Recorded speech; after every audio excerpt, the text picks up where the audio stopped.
segunda parte del trabajo de esta mañana vamos a continuar con el examen, digamos, el análisis de los temas de la crítica de la economía política. Y vamos a escuchar entonces en este segundo bloque, en primer término vamos a escuchar a Jorge Veraza, un querido colega, que nos va a hablar justamente de cómo Bolívar Echeverría generó una aproximación verdaderamente novedosa, una aproximación muy creativa a la lectura del Capital. Y después de escuchar su intervención vamos también a conocer la ponencia de David Moreno, que nos va a hablar de Bolívar Echeverría en una faceta que también es importante rescatar, que es, digamos, su faceta como traductor y como editor, ¿no? Como ustedes saben, Bolívar Echeverría también tuvo un papel muy activo en la traducción de textos de lengua alemana a la lengua española y jugó un papel también muy importante como editor, como productor de publicaciones y revistas. Entonces vamos a escuchar en primer término a Jorge Veraza, que forma parte, digamos, de los primeros discípulos de Bolívar. Jorge. Gracias. Bueno, pues estoy muy contento de estar con ustedes en este día para hacer un homenaje al pensamiento, la obra de Bolívar Echeverría. Agradezco, por supuesto, a Hipólito Rodríguez Herrero y a David Moreno la iniciativa de haber organizado este evento. También le agradezco a Hipólito el que me haya hecho el favor de hacer una impresión de una conferencia que hace 4 años, recién fallecido Bolívar Echeverría, yo había impartido en la Escuela Nacional de Antropología, justamente para tratar este tema tan importante del pensamiento de Bolívar Echeverría, que es su lectura, su propuesta de lectura del Capital de Marx. En este texto que ustedes tienen ante sí, pues yo estoy abordando, explicando sistemáticamente la manera en que trabajábamos en el Seminario del Capital con Bolívar Echeverría y cuál era el enfoque que él tenía respecto de la obra de Marx y especialmente respecto de cómo leer este texto. Así que ahora voy a tratar de hacer algunos comentarios sobre la importancia misma de la lectura del Capital. ¿Qué significa esto de leer el Capital? Especialmente para la situación de las ciencias sociales contemporáneas en su crisis y en referencia a la crisis del marxismo, que estas son las dos crisis con las que se topa Jean-Paul Sartre a la entrada de Cuestiones de método, de la crítica de la razón dialéctica, y con las que se topa también Bolívar Echeverría. Recordarán ustedes que en el caso de Jean-Paul Sartre habla de un marxismo detenido como síntoma de la crisis del marxismo que se viene arrastrando desde fines del siglo XIX. Y cómo hacer que este marxismo vuelva a fluidificarse, a desarrollarse, a ser creativo.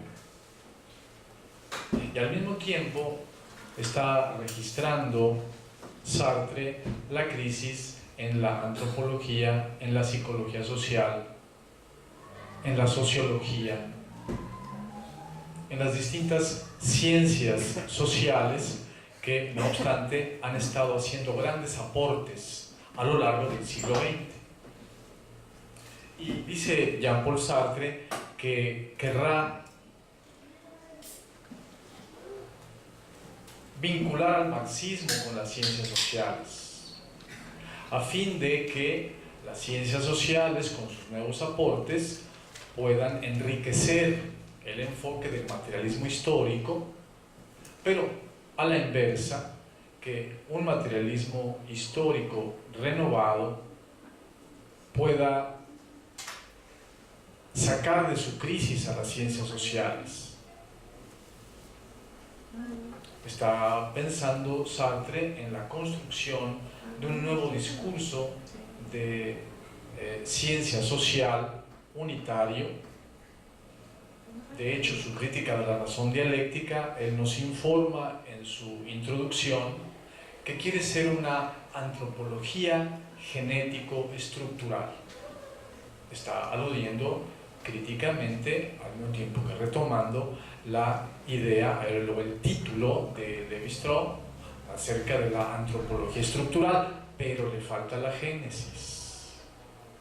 Hay demasiada discontinuidad histórica en el discurso de Lévi-Strauss y habría que hablar de la génesis de las sociedades. En la génesis está siempre el evento revolucionario, la praxis humana, no solamente las estructuras ya constituidas.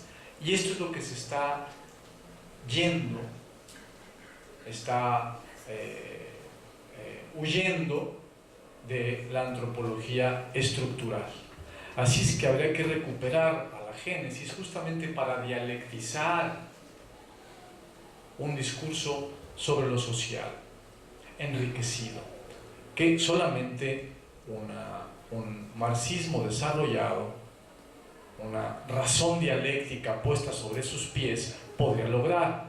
Para lograr esta amalgama de un marxismo desarrollado, no detenido, y unas ciencias sociales que superen su crisis, su estar prisioneras en la razón analítica, de diversas maneras, Sartre propone echar mano de la ideología, dice, del existencialismo, porque justamente se enfoca en el sujeto humano, que de alguna manera en las ideas del marxismo detenido, sobre todo staliniano, y Sartre hace un énfasis especial en la interpretación lukácsiana. Se ha perdido. Todo se ve como movimientos objetivistas, predeterminados. Bien.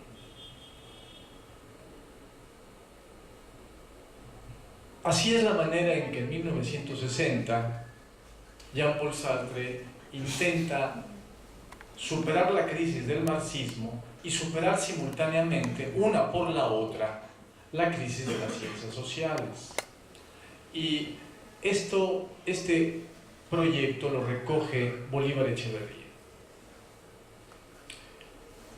Ojo, Sartre conoce a Marx, pero el trabajo que ha llevado a cabo acerca del capital, lo leyó en su juventud, no es un trabajo minucioso, riguroso, y este es un trabajo que comenzará a llevar a cabo Bolívar Echeverría precisamente en su retorno a México, a su retorno a América Latina y bueno, su aterrizar en México. Así que va a tratar en términos generales de llevar a cabo un enriquecimiento del marxismo con todas las ciencias sociales, la antropología, la historia con Brodel, la ciencia política, la sociología, por supuesto la economía, la crítica de la economía política y la lingüística estructural, etc. Pero también va a intentar llevar a cabo una superación del marxismo detenido al que aludía Jean-Paul Sartre, echando mano del propio Jean-Paul Sartre y de una beta muy sólida de Heidegger, que influye profundamente a Bolívar y le permite profundizar en los temas como la crítica de la tecnología y otras críticas importantes de la modernidad. Pero está añadiendo a este proyecto sartreano una más rigurosa lectura de justamente en qué consiste Marx, en este marxismo detenido que hay que fluidificar. Se da, por supuesto, una cierta sustancia del pensamiento de Marx que está en entredicho y que todavía está por ser rescatada o construida. Bueno, entonces, justamente aquí es donde tiene lugar para el cómo realizar este proyecto sartreano. ¿El qué está planteado? Bueno, y el cómo, bueno, pues falta justamente hacer una lectura rigurosa del Capital. Retrocedamos un poco más. Tenemos como herencias que está recogiendo Sartre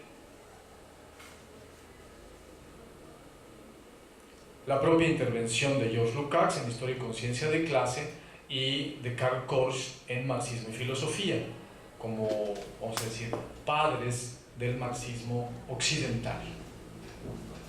Sartre se ha resentido por la crítica que le ha hecho Lukács a su existencialismo y por supuesto lo contesta, pero es notorio que le debe mucho. Especialmente de Lukács y de Karl Korsch como padres del marxismo occidental, vale la pena recordar cómo es que quieren sacar de su crisis al marxismo. Son dos discursos filosóficos y intentan aplicar la lectura filosófica al propio texto de Marx. Y si se ha intentado por parte de la socialdemocracia, el caso de Bernstein es resaltante, completar al marxismo con Kant para que tenga, además de una economía y de un socialismo científico, el marxismo tenga también una filosofía, una ética, que Bernstein está echando de menos. Frente a intentos de esta naturaleza, Lukács y Korsch señalan que en el propio Marx hay un planteamiento filosófico y que hay que recuperarlo. No se requiere de una filosofía externa para desarrollar el marxismo, sino desarrollarlo mediante sus propios principios. También este tema del desarrollo de una disciplina, por ejemplo el marxismo, en sus propios términos, según sus propios principios, también tiene que ver con el cómo podría criticarse a una filosofía. Cada vez que desarrollas tu pensamiento, de alguna manera lo criticas y das un paso subsiguiente. Bueno, así es que la crítica de una filosofía también nos entrega la clave de cómo podría desarrollarse esa filosofía o un pensamiento. Y los filósofos desde tiempo atrás, especialmente con Hegel, se han percatado que en realidad no puedes hacer una crítica externa a una filosofía que tú pretendas que es conclusiva. Para criticar realmente una filosofía no lo puedes hacer desde fuera de ella, sino tienes que hacerlo desde dentro de sí misma. Tenemos, por ejemplo, el caso de Wilhelm Reich, intentando desarrollar a Freud, pero enfrentando a Freud consigo mismo. Es una crítica en inmanencia en vista de desarrollar las betas positivas que Reich ve en Freud. Y análogamente, Korsch y Lukács plantearán que para desarrollar el materialismo histórico hay que aplicarle el materialismo histórico al propio materialismo histórico. Una crítica en inmanencia. Una crítica en inmanencia significa contrastar el dicho en un pensamiento, en el de Marx, con sus propios principios, medir su coherencia interna. Y cada vez que se encuentre contradicción o incoherencia, es lo que hay que rebasar. En el caso de Freud, Reich se percata que el principio de muerte en realidad es incoherente con el resto del planteamiento freudiano.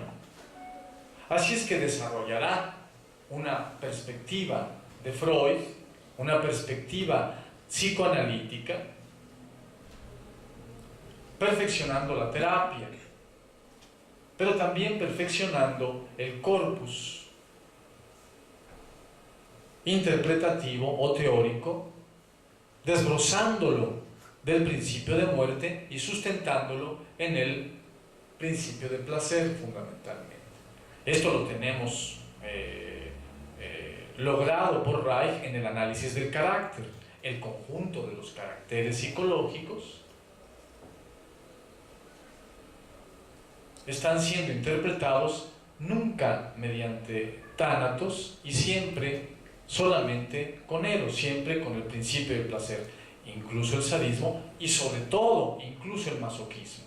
El carácter masoquista es el punto nodal, el punto estratégico de la clínica, en donde se puede demostrar la inconsistencia de el principio de muerte como componente del psicoanálisis, pues todas las dimensiones del carácter masoquista pueden ser interpretadas perfectamente con eros, con el solo principio de placer. Y no solamente interpretadas, sino que la terapia, lo que presenta Reich ahí es un caso de masoquismo. La terapia hasta su sanación puede llevarse a cabo sin echar mano del principio de muerte. No digamos la crítica filosófica al principio de muerte y la crítica política por ser profundamente reaccionario. Pero lo decisivo es hacer la crítica clínica del mismo. Ahí se nota la superfluidad de este caso.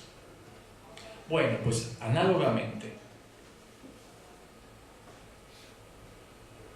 para Lukács y Korsch, desarrollar al marxismo se lo podrá hacer mediante la aplicación del materialismo histórico al propio materialismo histórico para, si encontramos una incoherencia, ponemos coherencia sobre la base de las propias perspectivas del materialismo histórico.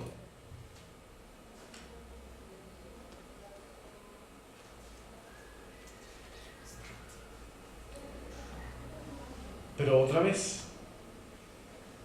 aquí está planteado el qué, pero falta dilucidar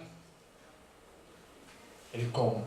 Falta dilucidar propiamente qué está diciendo Marx en cada parte de su obra, en cada pasaje y sobre todo en la obra madura, en el Capital, en la propuesta entera de crítica de la sociedad capitalista, de crítica de la economía política.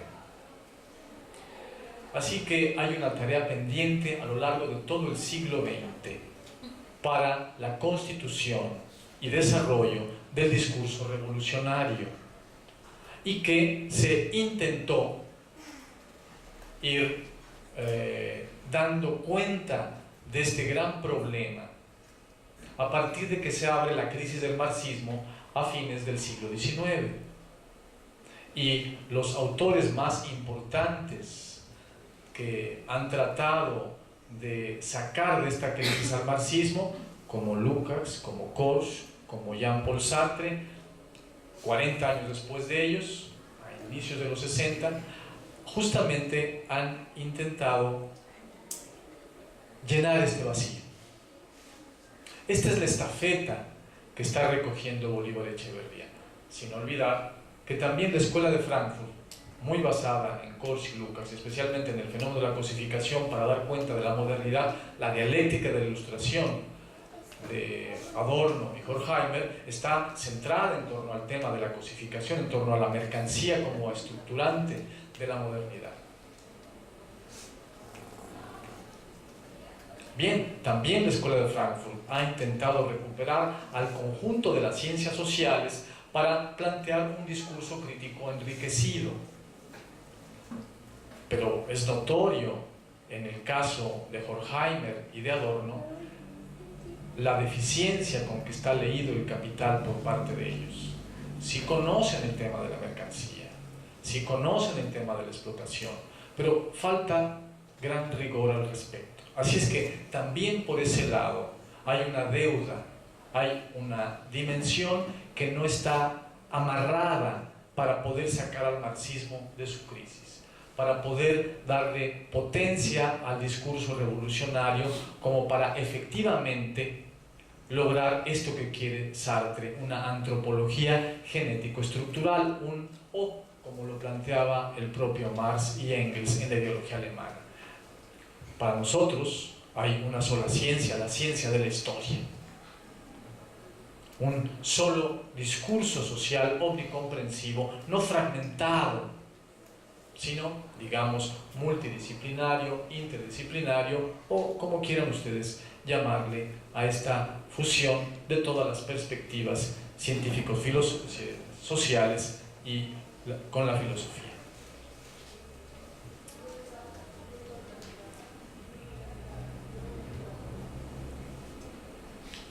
De ahí entonces la necesidad de llevar a cabo una lectura rigurosa de El Capital, y el procedimiento que se siga no es insustancial, no solamente se trata, bueno, no han leído suficientemente El Capital, pues vamos a leerlo.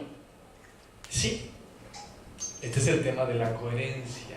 Hemos seguido ahora la beta de la coherencia, de la incoherencia en ciertas interpretaciones marxistas acerca del pensamiento de Marx y el intento de desarrollar al marxismo sustentado en su propia coherencia. Pero además del tema de la coherencia, tenemos otra dimensión, el tema de la ideología burguesa, de la ideología dominante, que constituye nuestra forma de pensar y de ver el mundo y de sentirlo.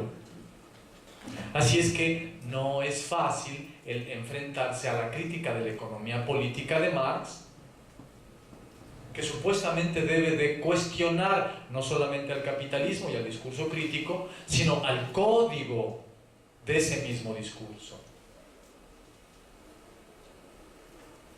a la problemática subyacente de ese discurso.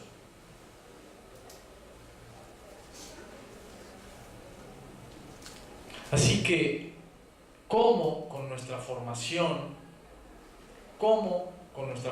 psicológica, ya imbuida en la modernidad, ya preformada por la mercancía, e incluso sometida por la ideología dominante, leemos un texto que impugna radicalmente a ese mundo y a esa ideología? Seguramente, o es muy fácil o muy probable, y de hecho sucedió así en la historia de la recepción del Capital, vamos a equivocarnos en lo que leamos. Al momento mismo de pensarlo, lo despensamos. Al momento mismo de entenderlo, lo malinterpretamos. Así es que está de por medio esta gran prohibición al pensamiento. Nótese, por ejemplo, el hecho de que el Capital, todo el tomo 1, se mueve en referencia al ámbito de la sociedad capitalista, al modo de producción burgués. Y al final, en el capítulo 24, tenemos la acumulación originaria de capital, es decir, una especie de cordón umbilical que une a la sociedad burguesa con el feudalismo. Y en el último inciso de la acumulación originaria tenemos la propuesta que uniría, pues no, ese otro cordón umbilical, ¿verdad? nada más que da nacimiento a una nueva sociedad, el cordón umbilical de la revolución comunista en contra de la sociedad burguesa. Esos sepultureros que sepultan el capital, esos proletarios que van a levantarse como negación de negación, dice Marx, para llevar a cabo la destrucción del capitalismo. En este punto inicial y en este punto final del capitalismo tenemos un punto genético. El análisis de Marx a lo largo del tomo 1 del Capital ha sido un análisis estructural fundamentalmente, pero en la acumulación originaria hace alusión a lo anterior al capitalismo y a lo que vendrá después, o a lo que puede venir después, a la génesis de una nueva sociedad o a la génesis del capitalismo naciendo del feudalismo.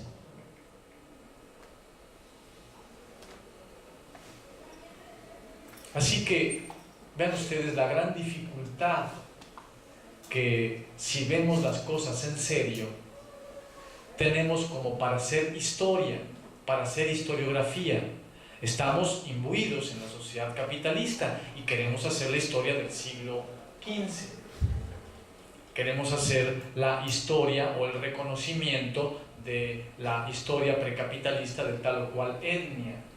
Bien, pero siempre estamos prisioneros de nuestra perspectiva colonial, de nuestra perspectiva europea, de nuestra perspectiva occidental y en general de la ideología burguesa, estaría diciendo más radical y específicamente Marx.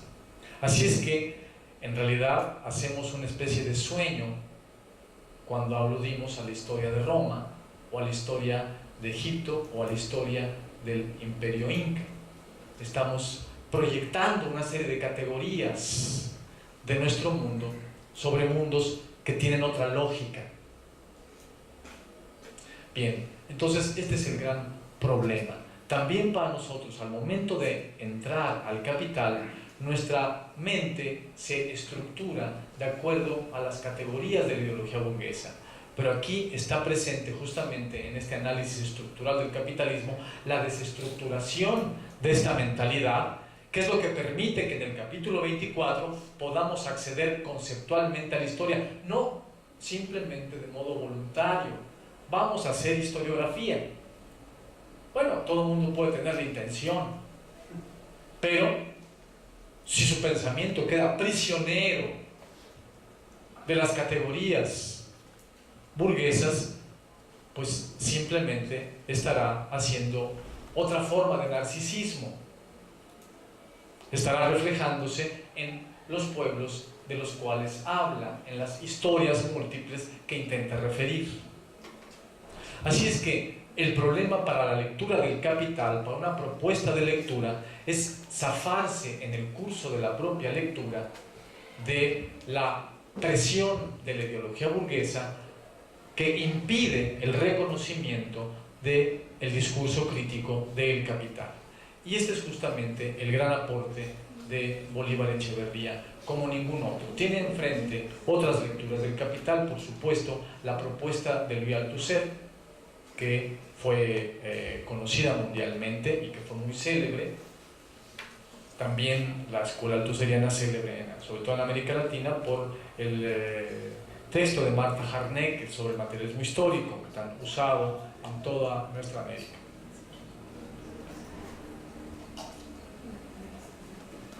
Bien, aparentemente aquí hay una propuesta en forma de la lectura del Capital, una lectura sintomal. De esta lectura sintomal de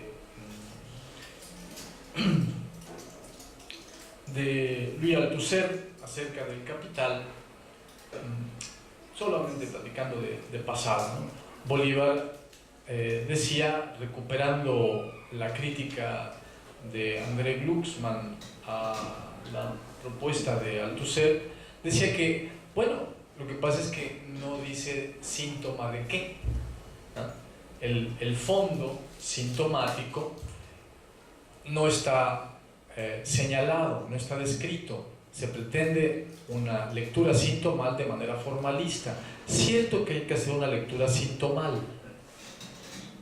Podría haber coincidido Bolívar Echeverría.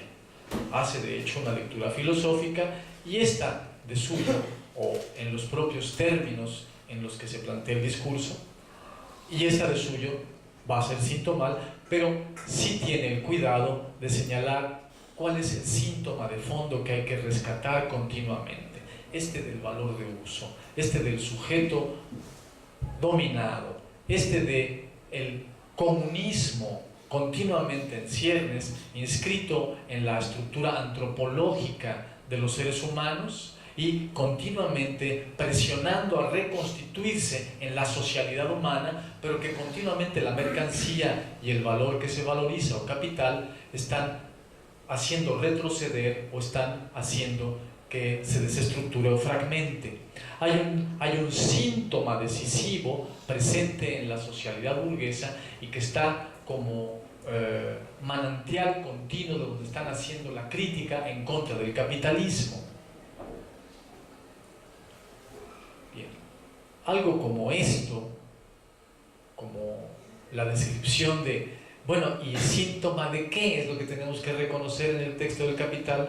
Es lo que falta en la propuesta de Althusser de lectura sintomal del Capital. No estoy agotando el tema, simplemente estoy señalando, por un lado, una dificultad para construir esta lectura, la importancia de la misma, porque si nos fijamos, la refundación del marxismo en el siglo XXI depende de la lectura del Capital. La refundación de una crítica a la modernidad desde una perspectiva comunista depende de la lectura del Capital.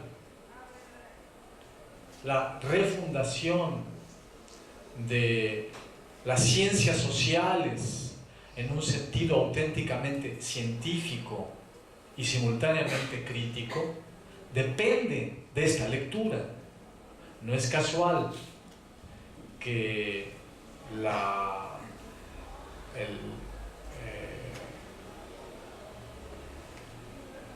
unidad de la obra y del pensamiento de Bolívar Echeverría, como hace un rato nos sensibilizó enfáticamente Isaac Venegas, esté dependiendo de que el discurso crítico quede bien constituido, pero el discurso crítico en general se asienta en el discurso de crítica de la economía política para efectivamente arraigar en los fundamentos.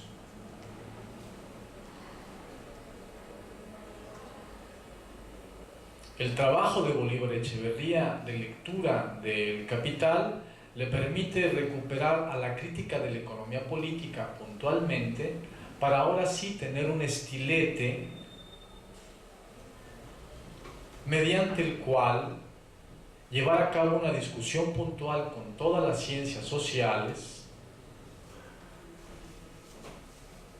y dar redondeamiento a un antiguo proyecto del joven Marx, que Marx nunca olvida, el de la crítica total de la sociedad burguesa, de la crítica de la economía política a la crítica global de la sociedad burguesa. Este es el gran territorio, el gran ámbito de desarrollo que el discurso crítico comunista debe cumplir.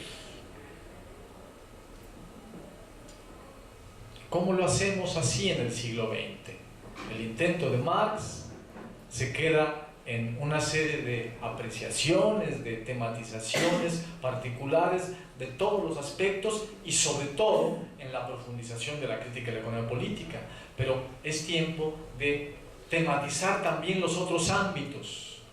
Un texto de Bolívar Echeverría como definición de la cultura nos entrega la exploración del territorio, de todas las dimensiones que hay que criticar no solamente la economía, pero hacerlo con fundamento en la contradicción valor-valor de uso, desde la que parte el texto del Capital. O su propuesta del cuádruple etos de la modernidad, su crítica de la modernidad, está sustentada justamente en la contradicción valor-valor de uso, en 4 versiones, 4 comportamientos posibles en que los seres humanos sufrimos e intentamos contestar a la opresión que vivimos del valor, en tanto que somos valor de uso, en tanto que consumimos valor de uso. Así que, pues, tenemos aquí, de la lectura del Capital a la crítica de la modernidad, tenemos el intento de Bolívar Echeverría de desarrollar la crítica de la economía política hasta la crítica global de la sociedad de manera consecuente, de manera sistemática, en la forma más desarrollada que tuvo el discurso crítico comunista en manos de Marx. Aquí vale la pena hacer un poco de historia. En los momentos de formación del pensamiento de Bolívar Echeverría, tenemos que el gran contexto epocal es el de la lucha de la liberación de los pueblos, que después de la Segunda Guerra Mundial se desencadena en toda la periferia del sistema capitalista. La liberación de Argelia, la lucha de liberación de Vietnam o otras luchas de liberación en América Latina y en otros continentes.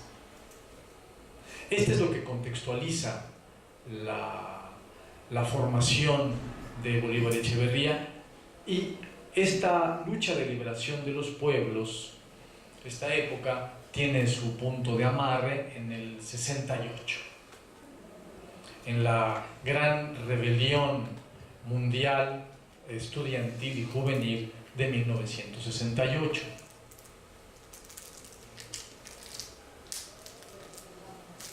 Está la práctica revolucionaria desplegándose en todos los continentes, está contestándose al imperialismo, está contestándose a la violencia imperialista, a la muerte, al napalm, con la organización, con guerrillas, con ejércitos de liberación nacionales, con una esperanza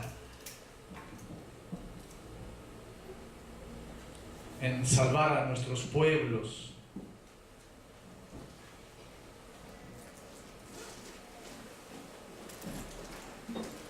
Y esta gran lucha de la periferia, en la periferia, se va a ver coronada por una lucha en todo el mundo, pero que llega hasta las metrópolis en el momento del 68. Así es que corazón no falta, y una gran influencia vocal. Las contradicciones capitalistas están en su mayor algidez.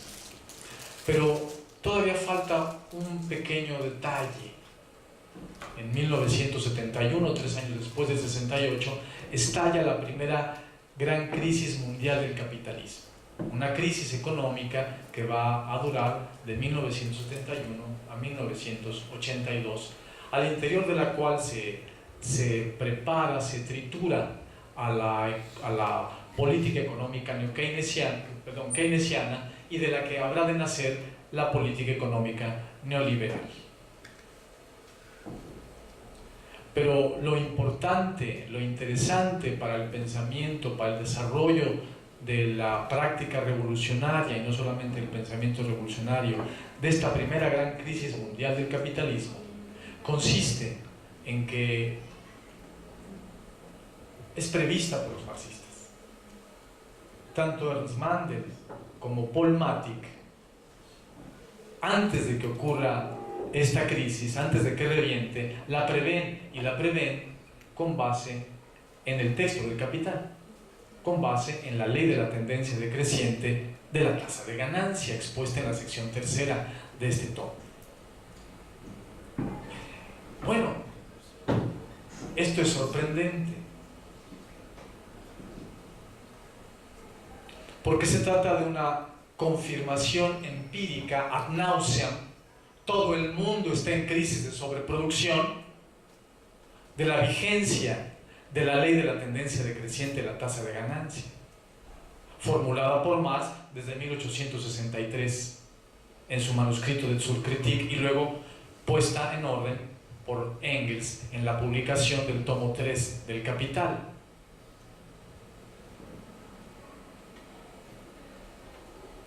Pero la ley de la tendencia creciente de la tasa de ganancia no es sino la culminación de este discurso de crítica de la economía política que ha iniciado en el capítulo primero con la contradicción valor-valor de uso.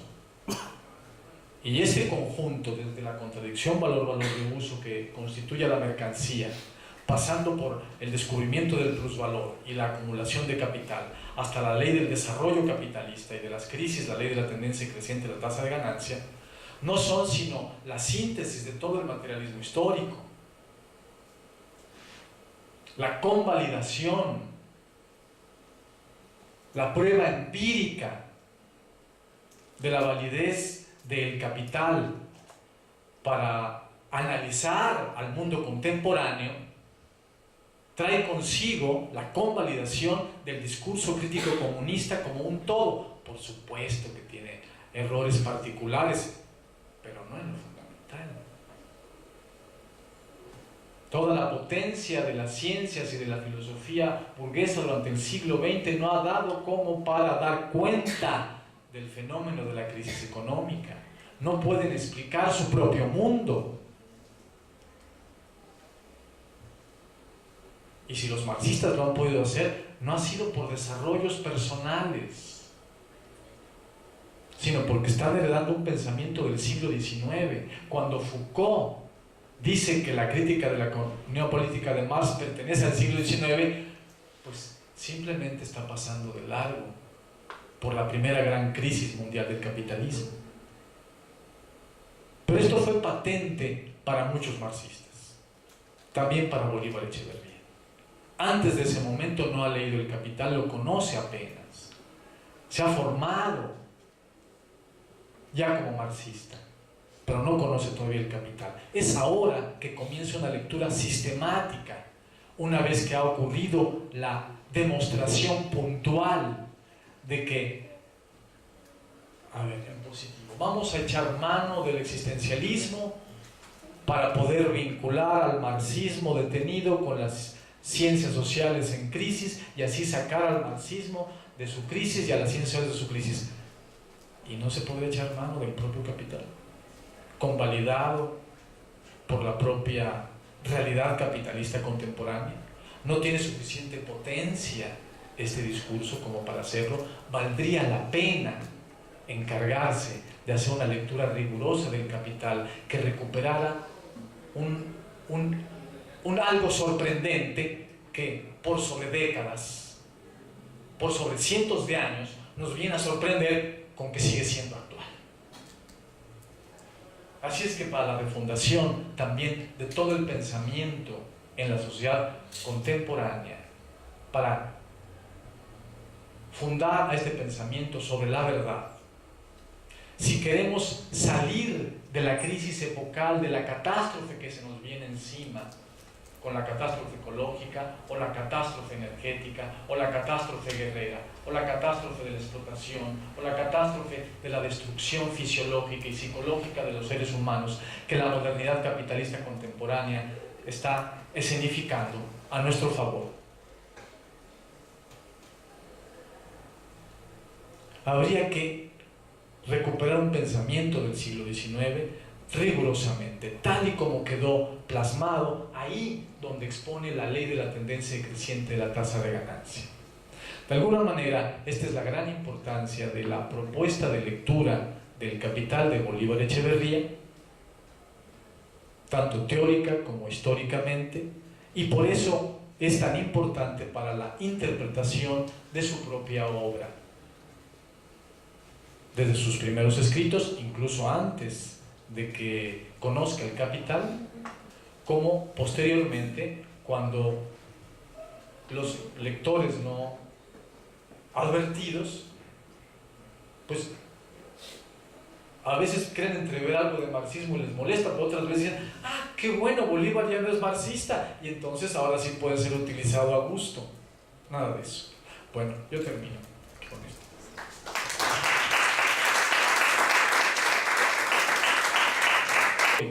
renovado pueda sacar de su crisis a las ciencias sociales. Está pensando Sartre en la construcción de un nuevo discurso de ciencia social unitario. De hecho, su crítica de la razón dialéctica, él nos informa en su introducción que quiere ser una antropología genético-estructural. Está aludiendo críticamente, al mismo tiempo que retomando la idea, el título de Lévi-Strauss acerca de la antropología estructural, pero le falta la génesis. Hay demasiada discontinuidad histórica en el discurso de Lévi-Strauss y habría que hablar de la génesis de las sociedades. En la génesis está siempre el evento revolucionario, la praxis humana, no solamente las estructuras ya constituidas. Y esto es lo que se está yendo, está huyendo de la antropología estructural. Así es que habría que recuperar a la génesis justamente para dialectizar un discurso sobre lo social, enriquecido, que solamente un marxismo desarrollado, una razón dialéctica puesta sobre sus pies, podría lograr. Para lograr esta amalgama de un marxismo desarrollado, no detenido, y unas ciencias sociales que superen su crisis, su estar prisioneras en la razón analítica, de diversas maneras, Sartre propone echar mano de la ideología, dice, del existencialismo, porque justamente se enfoca en el sujeto humano, que de alguna manera en las ideas del marxismo detenido, sobre todo staliniano, y Sartre hace un énfasis especial en la interpretación lukácsiana. Se ha perdido. Todo se ve como movimientos objetivistas, predeterminados. Bien.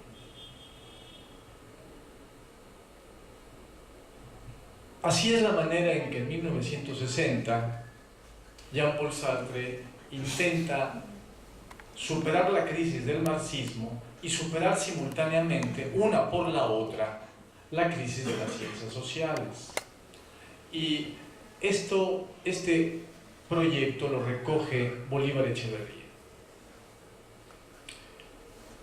Ojo, Sartre conoce a Marx, pero el trabajo que ha llevado a cabo acerca del Capital, lo leyó en su juventud, no es un trabajo minucioso, riguroso, y este es un trabajo.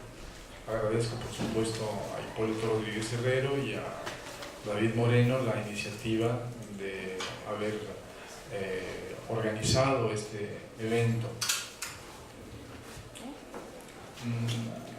También le agradezco a Hipólito el que me haya hecho el favor de hacer una impresión de una conferencia que hace 4 años, recién fallecido Bolívar Echeverría, yo había impartido en la Escuela Nacional de Antropología, justamente para tratar este tema tan importante del pensamiento de Bolívar Echeverría, que es su lectura, su propuesta de lectura del Capital de Marx. En este texto que ustedes tienen ante sí, pues yo estoy abordando, explicando sistemáticamente la manera en que trabajábamos en el Seminario del Capital con Bolívar Echeverría y cuál era el enfoque que él tenía respecto de la obra de Marx y especialmente respecto de cómo leer este texto. Así que ahora voy a tratar de hacer algunos comentarios sobre la importancia misma de la lectura del Capital. ¿Qué significa esto de leer el Capital? Especialmente para la situación de las ciencias sociales contemporáneas en su crisis y en referencia a la crisis del marxismo, que estas son las dos crisis con las que se topa Jean-Paul Sartre a la entrada de Cuestiones de método, de la crítica de la razón dialéctica, y con las que se topa también Bolívar Echeverría. Recordarán ustedes que en el caso de Jean-Paul Sartre habla de un marxismo detenido, como síntoma de la crisis del marxismo que se viene arrastrando desde fines del siglo XIX. Y cómo hacer que este marxismo vuelva a fluidificarse, a desarrollarse, a ser creativo. Y al mismo tiempo está registrando Sartre la crisis en la antropología, en la psicología social, en la sociología, en las distintas ciencias sociales que, no obstante, han estado haciendo grandes aportes a lo largo del siglo XX. Y dice Jean-Paul Sartre que querrá vincular al marxismo con las ciencias sociales, a fin de que las ciencias sociales, con sus nuevos aportes, puedan enriquecer el enfoque del materialismo histórico, pero a la inversa, que un materialismo histórico... La segunda parte del trabajo de esta mañana, vamos a continuar con el examen, digamos, el análisis de los temas de la crítica de la economía política. Y vamos a escuchar entonces en este segundo bloque, en primer término vamos a escuchar a Jorge Veraza, un querido colega, que nos va a hablar justamente de cómo Bolívar Echeverría generó una aproximación verdaderamente novedosa, una aproximación muy creativa a la lectura del Capital. Y después de escuchar su intervención vamos también a conocer la ponencia de David Moreno, que nos va a hablar de Bolívar Echeverría en una faceta que también es importante rescatar, que es, digamos, su faceta como traductor y como editor, ¿no? Como ustedes saben, Bolívar Echeverría también tuvo un papel muy activo en la traducción de textos de lengua alemana a la lengua española y jugó un papel también muy importante como editor, como productor de publicaciones y revistas. Entonces vamos a escuchar en primer término a Jorge Veraza, que forma parte, digamos, de los primeros discípulos de Bolívar. Jorge. Gracias. Bueno, pues estoy muy contento de estar con ustedes en este día para hacer un homenaje al pensamiento, la obra de Bolívar Echeverría.